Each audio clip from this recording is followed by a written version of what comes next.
আসসালামু আলাইকুম। কুয়েতের একটা স্কুলে আসছি, ইন্ডিয়ান স্কুলে। এখানে বাংলাদেশ অনেক বাচ্চারা পড়ে। স্থানীয় কুয়েতি যারা আছে তারাও পড়াশোনা করে, ইন্ডিয়ান, নেপালি, পাকিস্তানি যারা বাচ্চা আছে এখানে বাবা মার সাথে থাকে, স্থায়ীভাবে আছে লং টাইম ভিসা নিয়ে। তারা আসলে পড়াশোনা করে। খুবই চমৎকার একটি স্কুল, অনেক বড় ইয়া। আর ওদের এখানে হচ্ছে total English medium. Indian school হলেও ইংলিশ মিডিয়ামে পড়াশোনা করায়। বাচ্চারা এত চমৎকার ইংরেজি পারে, মানে কি বলবো, নিয়ম শৃঙ্খলা খুবই ভালো। আমাদের দেশেও এখন এগুলো অনেকটা হয়ে গেছে, ঢাকার অনেক স্কুলের মতো। এখানে যে গার্জেন সে ছাড়া স্টুডেন্টকে বের করার কোনো সুযোগ নাই।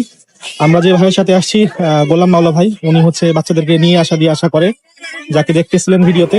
তো উনি মূলত ওনাদেরকে নেওয়ার জন্য আসে আর নিয়ে যায়, দিয়ে যায়। তো ওনাকে ছাড়া কারোর কাছে স্টুডেন্টকে দিবে না টিচাররা স্টুডেন্টদেরকে। আমরা আসলেও পারতাম না। গার্জেন আর হচ্ছে আপনার যিনি আছে দায়িত্বে, তাকে ছাড়া কারোর কাছে দিবে না। বাচ্চারা এত চমৎকার ইংরেজি বলে এখানে। আমাদের দেশের মানে আমাদের দেশের কথা কি, আমি নিজেই এত ভালো ইংরেজি পারি না। এদের মানে ফ্লুয়েন্ট এত ভালো। আর খুবই ছোটবেলা থেকে শুরু করে, 2 থেকে 2.5 বছর বয়সে স্কুলে ভর্তি হয়ে যায়, ইউকেজি, আমাদের দেশের নার্সারি টাইপের। তো ওইখান থেকে শুরু করে আর কি। অনেক বড় স্কুল, বড় বাচ্চা থেকে ছোট বাচ্চা সব রকম ছেলে মেয়ে আসছে এখানে। আর খুবই ভালো লাগলো স্কুলটা। তাহলে আমি একটু ভিডিও করে দেখাই। আমার খুবই ভালো লাগছে আসলে স্কুলটাতে এসে। আমার ছোটবেলার কথা মনে পড়ে যাচ্ছে। What's your name? My name is Safia bint Rashid. Your name Safia বিনতে রশিদ।